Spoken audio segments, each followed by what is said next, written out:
Ito ay tinatawag na kuhol.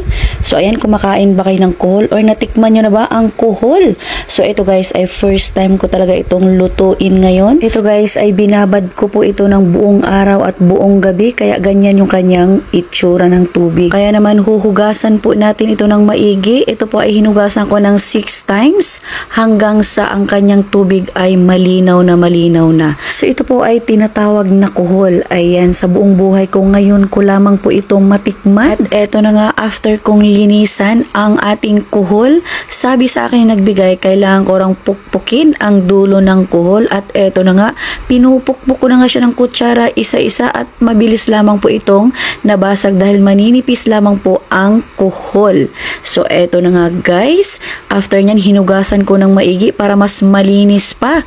So ayan, ito na po ang ating kuhol. Nakatikim na ba kayo ng kuhol? So ako guys, first time ko talagang lutuin ito ngayon at tikman. Ito na nga, sisimula na po nating magisa. Maglagay po tayo ng kaunting mantika. Aba, syempre, hindi nawawala ang bawang sibuyas. At lalagyan rin po natin ito ng luya. At ang luya guys, hindi ko na po ito binalatan. Ito na, ilalagay na po natin ang ating kuhol.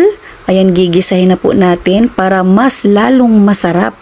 So, ayan na po ang ating kuhol guys. Ay napakalinis na. At ito po yung first time ko talagang lutuin. So, ayan nga, ginigisa-gisa ko lang siya. At lalagyan ko rin po ito ng red bell pepper. At syempre na nga, ito na nga ang ating nagpapasarap sa ating kuhol ay purong gata ang aking nilagay. Hahalukayin lang po natin ang hahalukayin ang ating kuhol. At para lalong mas masarap ang ating kuhol, huwag natin kalimutang lagyan ng paminta at iodized salt at kaunting betchin. Wow, grabe guys, naaamoy ko na ang bango-bango ng ating kuhol. At eto pa guys, creamy na creamy po ang ating sauce. So syempre guys, lalagyan po natin ito ng sili na green at ating takpan.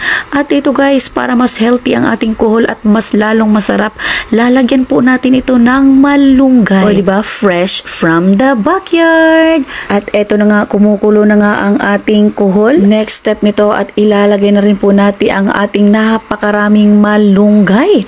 Ayan guys, napaka-healthy ang ating ginataang kuhol. Grabe, panalong panalo sa sarap at bango ng aking luto ngayong araw na to. Eto na nga, lagyan natin ng bonggang sili para spicy ang ating ginataang kuhol with malunggay. So ayan na guys, naaamoy ko na. Grabe ang sarap. Para mas lalo pang masarap, lalagyan po natin ito ng butter. Wow, grabe. Napakasarap na talaga ito. Nag-imbento po ako kung paano pasarapin ang kuhol. So eto na nga, titikman ko na ang kuhol. Grabe pak. Ang sarap guys. Panalong panalo.